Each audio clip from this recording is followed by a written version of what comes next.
त्यांनी तुमचा आमचा विकास खाल्लेला आहे, त्यांनी तुमचं आमचं शिक्षण खाल्लेलं आहे, त्यांनी तुमचं आमचं आरोग्य खाल्लेलं आहे आणि आपल्याला रानटी अवस्थेमध्ये ते घेऊन गेल्याशिवाय राहणार नाहीत.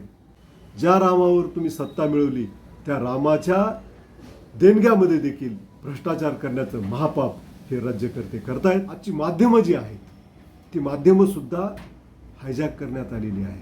तो लोकशाहीचा चौथा खांब आहे, परंतु त्या माध्यमामधून कुठल्याही चॅनलच्या बातम्याला त्याच्यामध्ये लोकांचे प्रश्न दिसत नाहीत, लोकांच्या समस्या दिसत नाहीत. एवढी महागाई वाढलेली, एवढी बेकारी वाढलेली, एवढी पेपरफुटी आहे. पेपरफुटीच्या अनुषंगानं दिल्लीमध्ये गेली 20 दिवस झालं तरुणांचं आंदोलन सुरू आहे. ज्यांच्यामुळं देशाचं नाव होतं, राज्याचं नाव होतं, ते शिक्षणतज्ज्ञ, पर्यावरण तज्ज्ञ, त्यांना उपोषणाची वेळ आलेली आहे. सोनम वांगचुक गेल्या 7 दिवसापासून बेमुदत उपोषण करतायत. परंतु एक देशातला प्रथितयश शिक्षणतज्ज्ञ, प्रथितयश पर्यावरणवादी उपाशी बसलेला आहे. तो काही प्रश्न मांडतोय, परंतु ह्या सरकारला त्याच्याकडे बघायला यत्किंचितही वेळ नाही आणि माध्यमांना सुद्धा त्याच्याकडे ढोकून बघायला देखील वेळ नाही. काय चाललोय? वृत्तवाहिन्या, समाज माध्यमं, चॅनल्स वर काय चाललंय? फक्त उखाळ्या पाकळ्या, फक्त शिव्या द्यायच्या, घाणघाण बोलायचं, यानं त्याला घाण बोलायचं, त्यानं याला घाण बोलायचं, हेच चाललेलं आहे.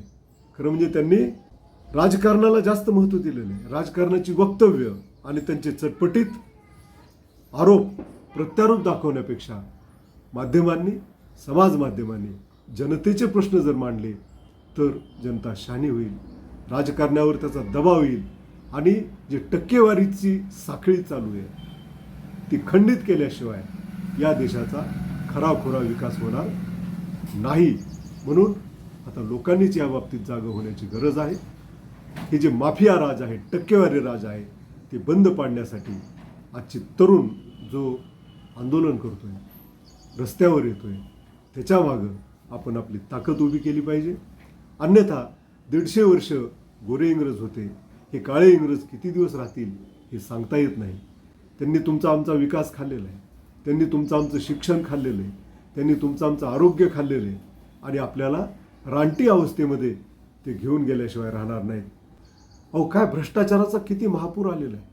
मंदिर वही बनाएंगीची घोषणा लालकृष्ण अडवाणींनी सुरू केली. राम मंदिराचा प्रश्न या देशामध्ये अतिशय महत्त्वाचा असा प्रश्न होता. तो लालकृष्ण अडवाणींनी रथयात्रेच्या माध्यमातून समोर आणला, तो गाजला, त्याच्यावर सत्ता परिवर्तन झालं. गेल्या वर्षी राम मंदिराचं बांधकाम पूर्णत्वास गेलं. त्याचा शिलान्यास पंतप्रधानांनी केला. त्याचं खुलं करण्याचं काम, करण्याची पूजा पंतप्रधानांनी केली. त्याच्यावरचं ट्रस्ट पंतप्रधानांनी नियुक्त केलं आणि अशा ह्या ट्रस्टच्या देखरेखीखाली कितीतरी 1000 कोटीचा भ्रष्टाचार या देशामध्ये झालेला आहे. म्हणजे तुम्ही रामाला देखील सोडलं नाही. ज्या रामावर तुम्ही सत्ता मिळवली त्या रामाच्या देणग्यामध्ये देखील भ्रष्टाचार करण्याचं महापाप हे राज्यकर्ते करतायत आणि त्यांच्यावर कारवाई नाही. खरं म्हणजे थोडं जर कुठं आर्थिक काही बिघाड झाला तर या देशाची ईडी ताबडतोब त्याच्या मागे लागते. परंतु राम मंदिराच्या देणग्यामध्ये झालेला एवढा मोठा भ्रष्टाचार, एवढा मोठा घोटाळा ईडीला दिसत नाही काय? आणि हिंदू धर्म बदनाम करू नका अशा प्रकारचे मखलाशी आता ते ट्रस्टी करतायत. कोण हिंदू धर्म बदनाम करायला आहे? ते ट्रस्टी काय हिंदू नाहीत का? दान देणारे हिंदू नाहीत का? आणि त्याच्यावर जर चोरी झाली असेल तर त्याच्यावर FIR झाला पाहिजे, त्याच्यामागे ईडीनं त्याची चौकशी केली पाहिजे आणि त्याला तुरुंगात टाकलं पाहिजे. मग किती तो मोठा माणूस असला तरी त्याला सोडता कामा नये.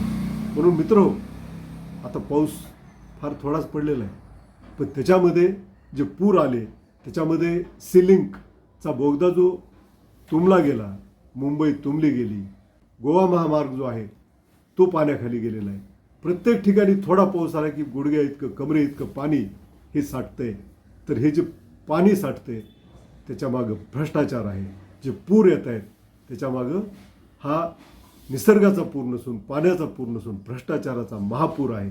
आणि तो जोपर्यंत आपण थांबवणार नाहीत तोपर्यंत देशाला खऱ्या अर्थानं स्वातंत्र्य मिळाले, देशाचा खऱ्या अर्थानं विकास झाला आहे असं म्हणता येणार नाही. आणि म्हणून 140 कोटी लोकांनी हा देश माझा आहे, जो की शाळेत दररोज आपण भारत माझा देश आहे हे जे म्हणत होतो, अरे तुमचा देश जर असेल तर सांभाळा ना तुम्ही.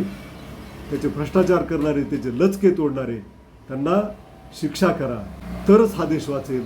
अन्यथा एकेकाळी देश स्वतंत्र झाला होता असं म्हणण्याची वेळ येईल. एवढेच. धन्यवाद.